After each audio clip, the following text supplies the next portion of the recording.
So I've been yapping online here about custom automation and customized machinery, etc. And you're wondering what's with all the custom stuff. I got lots of stuff that I bought off the shelf. And well and good because there are some things, some tasks that are so common in each industry. It is possible to build a piece of machinery that works for everybody. Like a sander. Boards are all the same dimensions. You can build a sander. You can build a deep frying system. You could build a freezer. These things are so common that it is economical for a company to design one or a series of models, different sizes, 4, 5, 6 sizes, whatever, and produce them on a large scale, and that's what you buy. And you stick it into your process, and it works probably 90% as well as you want it to. But what's in between those 2, 3, 4 machines? That's the issue. What first got my attention on this was the glass industry. Surely one of the oldest industries in the world, glass and ceramics, goes back to cavemen at pottery. So you would think if anybody would have been fully mechanized with off the shelf for every task you could imagine, that would be the industry.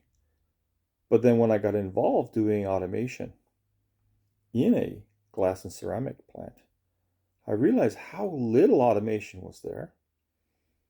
There was lots of mechanization as well that still required very skilled operators to operate them.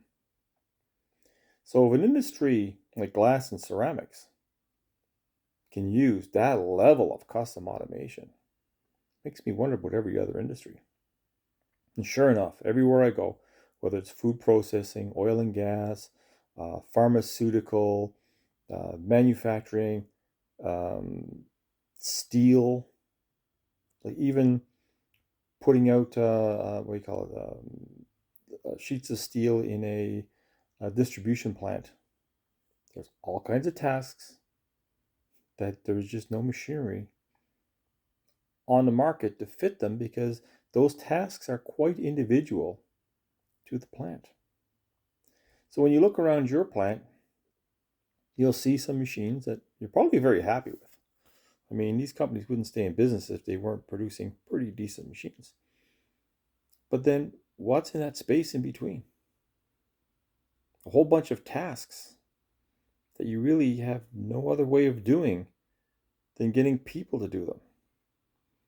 So if you want to improve the efficiency, reduce the waste, reduce the cost, increase your QA, etc., etc., etc., start looking at integrating those machines that you have with modularization of the tasks that go on in between.